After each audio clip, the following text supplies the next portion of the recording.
Assalamualaikum warahmatullahi wabarakatuh. Hari ini saya akan mempresentasikan tentang analisis proses bisnis pada PT Apple Indonesia.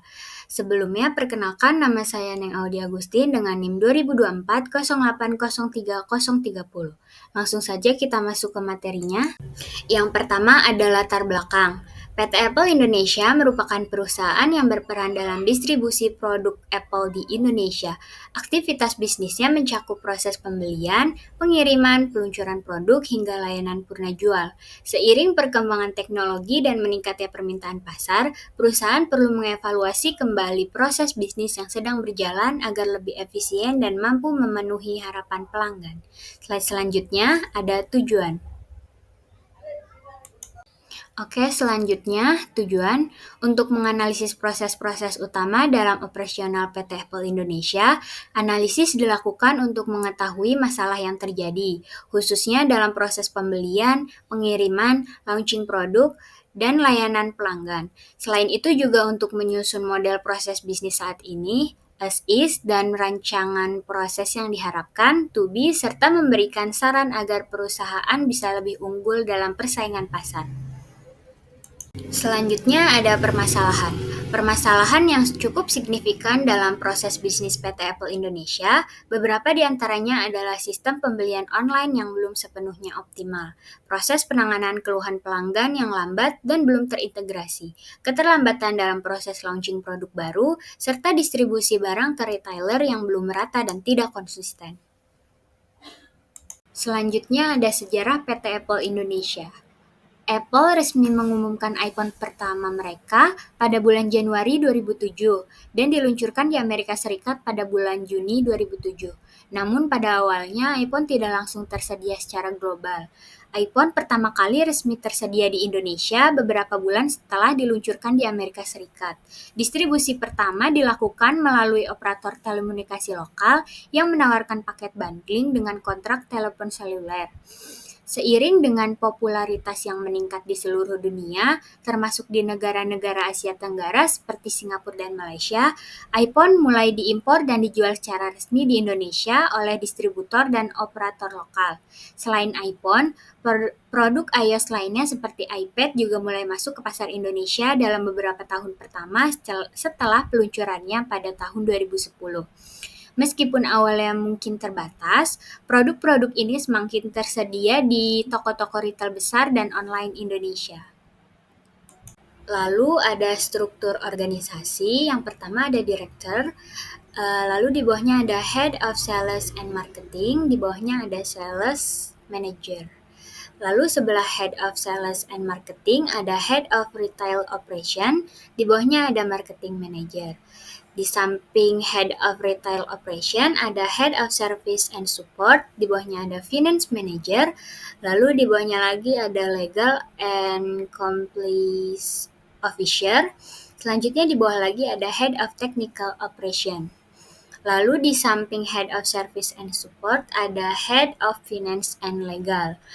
Di bawahnya ada head of human research atau HR.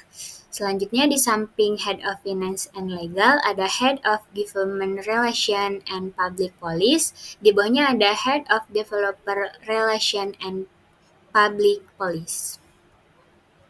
Lanjut. Selanjutnya ada value chain. Yang pertama Human Resource Management, rekrutmen dan pelatihan karyawan retail, staf teknis, dan tim operasional, termasuk pengelolaan kinerja dan pengembangan SDM agar sesuai standar global Apple. Lalu ada teknologi development. Pengembangan teknologi dilakukan lewat dukungan ke pengembangan lokal App Store, peningkatan layanan digital, serta kerjasama dengan developer Indonesia. Selanjutnya ada procurement, meliputi kerjasama dengan distributor lokal, pengadaan layanan logistik, perangkat kerja, jasa promosi, serta negosiasi vendor untuk kebutuhan operasional Apple di Indonesia. Lalu ada inbound logistik, produk dikirim dari pusat produksi global, misalkan Tiongkok atau Singapura, ke gudang lokal, lalu didistribusikan ke mitra resmi seperti Digimap, iBox, dan lainnya. Apple juga memastikan kepatuhan IMEI dan TKDN. Selanjutnya ada operation. Produk disesuaikan dengan regulasi lokal sebelum dijual. Tim juga mengelola pelatihan staf, manajemen toko, dan pelaksanaan kampanye promosi lokal. Selanjutnya ada outbound logistik. Pengiriman produk dilakukan ke toko resmi dan e-commerce, termasuk apple.com, dan marketplace mitra. Sistem tracking dan pengelolaan stok juga dijalankan agar pengiriman cepat dan tepat. Selanjutnya ada marketing and sales. Promosi dilakukan lewat media digital seperti Instagram, YouTube, dan kerjasama dengan e-commerce. Penjualan berlangsung di toko resmi dan online dengan strategi yang disesuaikan untuk pasar Indonesia. Selanjutnya, yang terakhir ada servis. Apple menyediakan layanan purna jual seperti Apple Care, service center resmi, dan customer service dalam bahasa Indonesia, termasuk program tukar tambah dan loyalty. Selanjutnya ada bisnis proses. Yang pertama ada pembelian iPhone di e-commerce Shopee.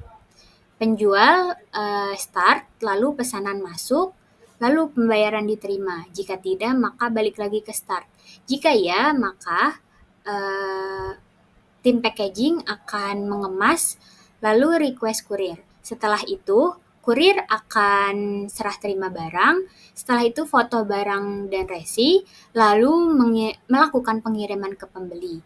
Setelah itu pembeli akan serah terima barang, lalu akan melihat kondisi barang.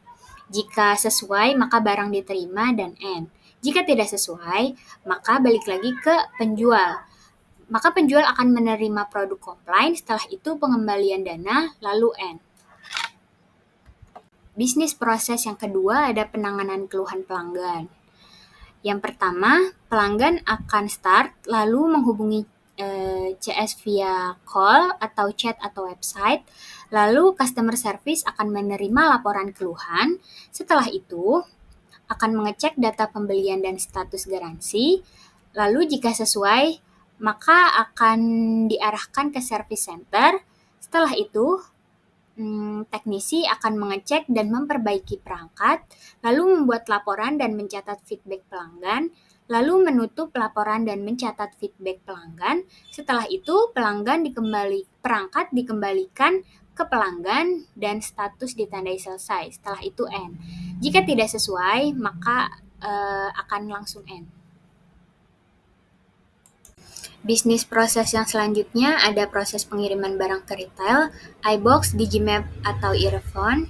Yang pertama, gudang pusat akan start, lalu mengirim permintaan barang ke gudang. Selanjutnya, logistik akan mengecek stok dan menyusun pesanan. Selanjutnya, barang akan dikemas dan dikirim melalui ekspedisi.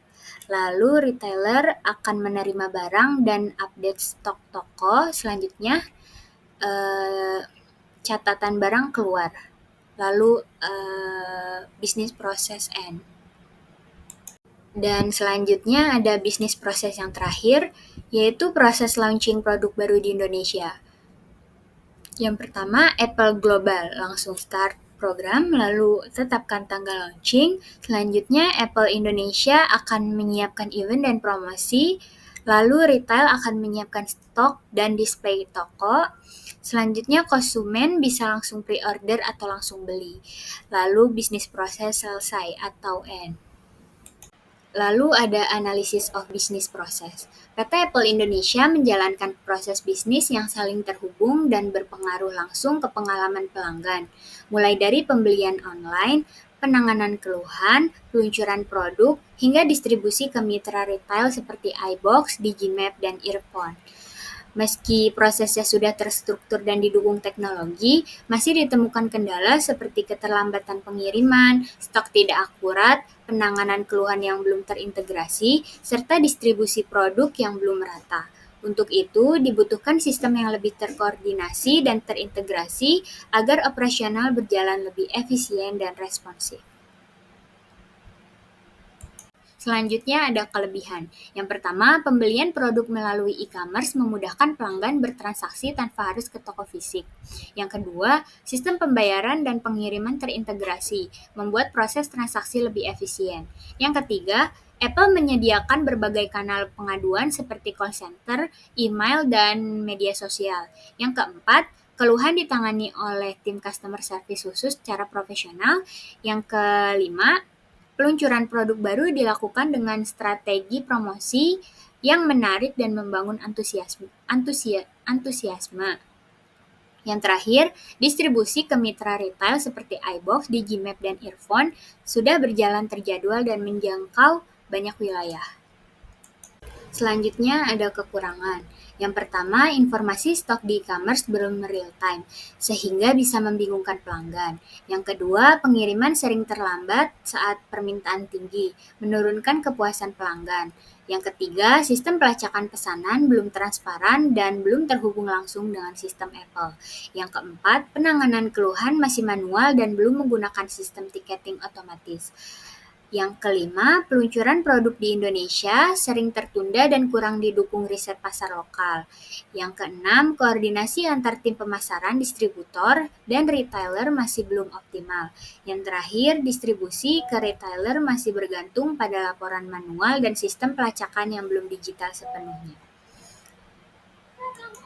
Selanjutnya ada kesimpulan. Secara umum, proses bisnis di PT Apple Indonesia telah berjalan cukup baik, namun masih banyak ruang untuk perbaikan.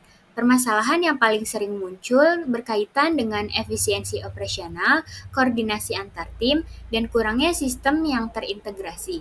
Dengan melakukan perbaikan-perbaikan tersebut, perusahaan dapat meningkatkan kualitas layanan kepada pelanggan dan memperkuat posisi di pasar teknologi Indonesia. Yang terakhir, saya mengambil referensi dari sumber-sumber ini. Terima kasih atas perhatiannya, kurang lebihnya mohon maaf. Wassalamualaikum warahmatullahi wabarakatuh.